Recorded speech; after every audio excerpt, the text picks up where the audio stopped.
Hello everyone. आज आपल्या सोबत आहे ललित पवार.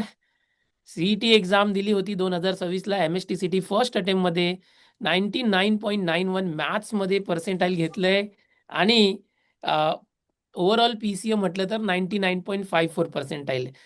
स्वागत आहे तुझं ललित. कसं आहेस? एकदम ओके सर. खूप खुश अ, आहे. राहण्यासाठी नाशिक.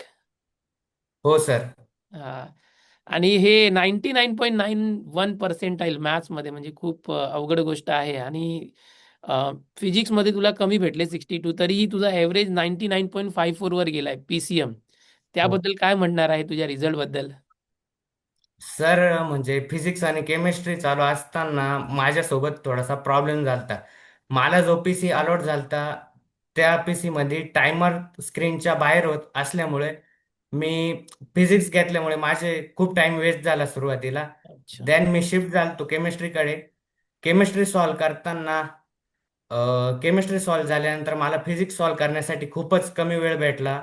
त्यामुळे सर मी माझे फिजिक्समध्ये आन्सर की मध्ये कॅन्डिडेट रिस्पॉन्स मध्ये 25 क्वेश्चन्स कॅन्डिडेट रिस्पॉन्स ब्लँक होता सर, काहीच नव्हता अरे तिथे. बापरे.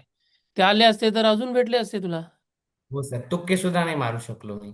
म्हणजे ब्लँक राहिले म्हणजे अटेम्पच 50 पैकी 25 झाले. हो सर. म्हणजे स्पीड खूप महत्वाची असते सीईटी एक्झाम मध्ये, हे हो तू सर. अनुभवलं असेल. त्याबद्दल हो काय म्हणणार, जी आता मुलं पुढच्या वर्षी देणार आहेत, की स्पीड बद्दल काय सांगणार? की पेपर 3 तासाचा असतो, त्यामध्ये पहिलाच फिजिक्स केमिस्ट्री 90 सेकंड होती आणि तुला टायमर न दिसल्यामुळे तेवढे क्वेश्चन ब्लँक राहिले. आणि मॅथ्स मध्ये काय सर मी केलं नंतर, ते ते सर्व जर अनुभव सांग, ह्यांना काय करायला पाहिजे? सर मी मॅथ्स मध्ये नंतर म्हणजे खूप पण माझे 25 क्वेश्चन सुटल्यामुळे मी खूप पॅनिक मध्ये होतो यार. म्हटलो आता हा. किती स्कोर किती नाही. मग देन मॅथ्स आलं. सर मॅथ्स मध्ये मी पहिल्यांदा मॉडरेट लेवल इझी लेवलचे क्वेश्चन सॉल्व्ह केले. ते ते झाल्यानंतर हार्ड लेवलच्या क्वेश्चन कडे गेलो. देन मग ते सॉल्व्ह केले. मॅथ्स मध्ये ओव्हरऑल 100 पैकी 100 आउट ऑफ 84 मार्क्स होते. त्यामुळे स्कोर खूप बुस्टअप व्हेरी. झाला. म्हणजे 84 मार्क्स पडले तिथे. म्हणजे हो. समज 42 क्वेश्चन करेक्ट केले असतील 50 हो. पैकी. अं, पण आता फर्स्ट जे फिजिक्स केमिस्ट्री त्याचा टेन्शन आला असेल मॅथ्समध्ये. हो सर, खूप स्पीड होतं. वाढवली सेकंड हो. फेज मध्ये. तर आता तुला सेकंड अटेम्प्ट पण दिला होता, सेकंड अटेम्प्ट. हो सर. मग त्यामध्ये सेकंड अटेम्प्ट वाढले की दिला. कमी झाले की काय झालं? सर कमी झाले. म्हणजे खूपच कमी झाले सर. सेकंड अटेम्प्ट मध्ये मला जे सेंटर अलॉट झालं त्या सेंटर मध्ये खूपच इश्यूज होते सर. हम्म. माझा पीसी ऑन एक्झाम तीन तीन वेळा बंद पडला. त्यामुळे खूप पॅनिक झालतो. स्कोर खाली आला माझा. ठीक आहे ना, तरी फर्स्ट अटेम्प्टनी तुला वाचवलं आणि चांगलं स्कोर आहे. हो सर. तर आता दोनदा सीईटी एक्झाम दिली. तर सीईटी एक्झामसाठी हो. तू म्हणतोय पीसी मध्ये प्रॉब्लेम होतो, टाइमर दिसत नाही. मुलांना काय सांगू हो. इच्छितो, जी आता पुढे तुझा अनुभव, की ते जर जाणार सीईटी एक्झामसाठी तर त्यांना काय लक्षात ठेवायला हवं? पहिली गोष्ट सर, आपण जाताना एक्झामसाठी मेंटली प्रिपेअर होऊन गेलं पाहिजे की असं असं झाल्यावर आपण करू शकतो. त्यामुळे मग होतं ते एक सर रिग्रेट असतं. बट आपण या याच्यावर ते आपण काही काम नाही करू शकत. बा जे झालं ते झालं. आता आपण पुढं हम्म. चांगला परफॉर्म केला पाहिजे हेच. आणि स्पीड वगैरे ठेवावी, है ना? हो, ॲक्युरन्सी आणि स्पीड. हा, बरोबर आहे. तर तू आमच्या कुठल्या बॅचमध्ये होतास? मुलं असं म्हणजे सर हे करतात ना. हा. सर मी आपल्या पीसीएम टॉपर्स बॅच मध्ये होतो. आणि देन बोर्ड्स झाल्यानंतर मी आपल्या ओनली मॅथ्स प्रो लाईव्ह या बॅच मध्ये होतो. अच्छा, आणि टॉपर्स आपले प्रो लाईव्ह. हा. ब्रह्मास्त्र हे टेक्स्ट बुक वर PYQ सॉल्व्ह करायचो. अच्छा, जे ब्रह्मास्त्रमध्ये PYQs होते, आणि आता जे सीईटी मध्ये प्रश्न आले त्यामध्ये काय रिलेटेड होतं, कसं काय त्याबद्दल अनुभव? हो sir. Most of similar questions होते. हा, सिमिलर चांगलं आहे. म्हणजे सिमिलर टाईपचे क्वेश्चन्स होते ती सर. प्रॅक्टिस तुला उपयोगी ठरली असेल कुठे ना कुठे. हो. अजून अभ्यास कधीपासून स्टार्ट केला होता सीईटीचा? कारण आता एप्रिलला सर मी फर्स्ट अटेम्प्ट होती. तर हो 12वी सोबत केला होतास की ड्रॉपर की काय, कसं? 12वी सोबतच केलता, बट एकदम प्रॉपर मिड ऑफ नोव्हेंबर मध्ये मी स्टार्ट केलता. हम्म. आपली बॅच घेऊन सुरुवात केली ती. हम्म. तेच हा, आणि मॅनेज फायदा. कसं करायचं 12वी सोबत सीईटी? मुलांना तेच टेन्शन असतं. सर 12वी सोबत सीईटी मॅनेज करणं टास्क असतो सर, बट असं आहे ना, आपले आपल्याला ऍडमिशन सीईटीच्याच बेसिसवर मिळणार बरोबर. असल्यामुळं मग बोर्ड्सवर थोडस, बोर्ड्स मध्ये पर्सेंटेज कमी आले तरी चालतं ना. हा, बरोबर आहे. आणि त्यामुळे मग सीईटीची तयारी केली तर बोर्डचं पण काय उपयोगी होतो का, सीईटीचा कंटेंटचा बोर्डासाठी? हो सर, होतं सर. त्याबद्दल काय मॅथ्स सांगणार? मध्ये खूप उपयोगी असतं ते. हम्म. कारण आपण सीईटी साठी जे प्रश्न सोडवतो, कन्सेप्ट शिकतो, तेच बोर्डमध्ये असतं. हो हम्म. ठीक आहे, खूप चांगलं आहे. आता काय अपेक्षा केली आहे, काय घेणार आहे ॲडमिशन? 99.54% आहे ओव्हरऑल. मॅथ्समध्ये सर, 99.91. तर कुठे, नाशिकला घेणार आहे की सर्वांचं कुठे ड्रीम बाहेर जाणार तर आहे? सीओईपीच असतं. हां. सीओईपी मध्ये भेटलं मेकॅनिकल इलेक्ट्रिकल पर्यंत तर ओके. तर भेटणारच ना, फक्त सीएस साठी जरा कट ऑफ अजून हो, जास्त असतं. हाय गेली. हा, हो हाय गेली आहे. तर सीएस साठी थोडं अवघड आहे, पण अजून हो ब्रांचेस आहेत तिथे भेटू शकतात. हो पण सर. प्रयत्न कर, है ना, हो प्रयत्न कर. आणि आता जे सांगितलंस की 25 क्वेश्चन राहिले, ते जर अजून 10 केले असते तर हे टक्केवारी पर्सेंटाईल अजून वाढली असती, है ना? हो सर, डेफिनेटली वाढले असते. तरी पण जाणार, ड्रीम कॉलेजला जाणार. आणि हो, चांगलं कर. पप्पा मम्मी काय म्हणतात? पर्सेंटाईल बघितले आणि त्यांना काय वाटतं?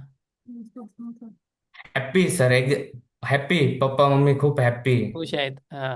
हो सर, म्हणजे असं सीईटी केल्यामुळे म्हणजे बोर्ड्समध्ये मला, बोर्ड्समध्ये ओन्ली मॅथमुळे आणि केमिस्ट्रीमुळे मला बूस्टअप भेटलं. आणि मला 12th मध्ये पर्सेंटेज 73 होते हम्म. आणि मॅथ्समध्ये मार्क्स 90 मार्क्स होते मला. अरे वा, व्हेरी नाईस. म्हणजे मॅथ्स मध्ये जास्त इंटरेस्ट होता की काय, की आला इंटरेस्ट? तर ऍक्च्युली सर, माझा मॅथ्सचा खूप वीक सब्जेक्ट होता, बट बूस्टअप केलं मी आपल्यासोबत. अरे वा, चांगली गोष्ट आहे. म्हणजे एकदा इंटरेस्ट वाढत असला, येत गेला की वाढत जातो. आणि आता तुझे सर्वात जास्त मार्क्स मॅथ्स मध्येच आहे, बोर्डामध्ये आणि हो, सीईटी मध्ये पण. सीईटी मध्ये. हा, खूप चांगलं. आता तुझी काय अपेक्षा होती ऍडमिशनसाठी? सीओईपी ते तर होणार सीओईपी. आहे, आता प्रोसेस करणारच आहेत. हो आणि अजून तुझ्यातर्फे जे पुढचे विद्यार्थी आहेत, ते आता जाणार हो. आहेत, सीईटी करणार आहेत, त्यांना तुझं काय मेसेज असणार आहे? कन्सिस्टन्सी आणि डिसिप्लिन हम्म. असणं खूप गरजेचं आहे सर. आणि अभ्यास करणं रेग्युलर. अरे वा. मग प्रत्येक मुलांनी रेग्युलर अभ्यास करा. कन्सिस्टन्सी म्हणजे दररोज करा. असं नको की 2 दिवस केलं, 1 दिवस आराम, तसं नको. आणि डेडिकेशनने हो करायचं. सर. आणि हे आपल्या ललित पवारनी एकदम सिद्ध केलं आहे. आणि खूप चांगले पर्सेंटाईल आणलेले आहेत. आमच्या टीमतर्फे तुला खूप खूप शुभेच्छा. फक्त मला एवढं विचारायचं आहे तुला, की ॲपमध्ये, दिनेश सर ॲपवर शिकत होतास, मग तिथे हो अभ्यास करताना खूप काही लोकांना असं पण वाटतं ना, की ऑफलाईन कोचिंग क्लासेसला अभ्यास करणे की ऑनलाईन, ऑनलाईन होणार की नाही होणार, ॲपमध्ये कसं हो जमणार व्हिडिओ बघून? मग तुला ते करता आलं का, व्हिडिओ बघून सर्व? कसं काय? हो सर, करता आलं. आता आपण आपल्याला माहित होतं की पुढे आपल्याला चांगल्या कॉलेजमध्ये ऍडमिशन घेण्यासाठी हं, प्रिपरेशन करणं गरजेची आहे. तर ते म्हणजे असं नाही, डिस्ट्रॅक्शन्स होते. मलाही वाटायचं की म्हणजे 10 आठवड्याभर काही रूल फॉलो होत नव्हता. हं. 6-7 आवर्स स्टडीचा. हां. एखाद्या दिवशी मी ब्रेक घ्यायचो, बट हा कन्सिस्टन्सी करायचो, त्यामुळे आला स्कोअर चांगला. कधी बॅकलॉग झाला असेल ॲपवर, तर ते कसं काय सोडवलं, म्हणजे बॅकलॉग कमी केला? सर, बॅकलॉग साठी मी म्हणजे वीक मध्ये एक दिवस ठेवला होता बा, संडे, हां. की म्हणजे बोर्ड्स असताना सुट्टी असायची. हं, आणि सोबत मग 2-3 तास बॅकलॉग क्लिअर करण्यासाठी मी सेपरेट ठेवायचो. हं. तोच करायचो मग. आता तुझा 12वी सोबतच हे सीईटी पण झाली आहे, पण काही मुलांना खूप कमी पर्सेंटाईल भेटलंय. ते हो, ड्रॉप घेण्यासाठी विचार करतायत. तुझे काही मित्र आहेत का असे? नाही सर, आता नाहीये म्हणजे ना? हां. चांगले चाले सर्व मित्रांना. सर्व मित्रांना चांगलेच आले. चला, खूप हो चांगली सर. गोष्ट आहे. ठीक आहे. ललित, खूप खूप शुभेच्छा तुझ्या परिवाराला आणि तुला. आणि ॲडमिशन लवकरात लवकर होऊ दे, अशी इच्छा. आमच्या टीमतर्फे तुला हार्दिक शुभकामना. ठीक आहे? Thank you sir. Okay, okay. आणि सर, हां, बोल ना. मी आपलं जे ब्रह्मास्त्र पीवायक्यू बुक होतं ना, हं. ते मी मॅथ्स आणि केमिस्ट्री ऑलमोस्ट 4 टाइम्स सॉल्व्ह केलं तर. 4 टाइम्स? Oh my God. हो सर. 4 टाइम्स म्हणजे पूर्ण ऑप्शन्स पाठ झाले असतील तेवढ्यात. हो सर, पाठ झालतं, बट असं आहे ना, आपल्याला एकदा दोनदा केल्यावर ठीक आहे, एक बुस्टअप भेटतं, बट आपण हाताखालनं एक्झाम्पल्स गेल्यावर ते एक स्टेप्स आपण पेपरामध्ये एलिमिनेट करू शकतो. आणि हम्म. मॉक टेस्ट म्हणजे आपल्या ज्या टेस्ट होत्या, मॉक टेस्ट होत्या फुल लेंथ चॅप्टर वाईज, ते ते खूपच सर्व चांगल्या सोडवलं. होत्या. सर्व त्यामुळे सोडवलं. स्कोअर एकदम बुस्टअप झाला. वाव. तर म्हणजे तुझी तयारी अशी झाली होती की प्रश्न बघताच ऑप्शन लक्षात येत असेल की हा याचं उत्तर हेच हो. असेल. तर त्याचा हो फायदा सर. झाला सीईटी एक्झाम मध्ये, ही तर तयारी हो होती. सर, खूप खूप फायदा झाला सर त्याचा. म्हणजे मुलांनी पण ब्रह्मास्त्र बुकचा चांगला अभ्यास करावं, कारण ते तसेच प्रश्न येतात, बदलून येतात काही नंबर हो. वगैरे. ठीक आहे ललित पवार, भेटूया आपण इव्हेंटमध्ये. फोन येईल तुला. हो प्राईज सर. वगैरे देणार आहोत आम्ही, तुला सांगितलं होतं. हो. त्यासाठी नक्कीच ये इव्हेंटसाठी. आता आता हो. त्याची जी शेड्यूल वगैरे आहे ते आम्ही सांगणार तुला. हां. हो सर. ठीक आहे. Thank you okay. Sir. Bye bye. Amit सरांसोबत कॉन्टॅक्टमध्ये राहा. हो सर. ओके. डेफिनेटली.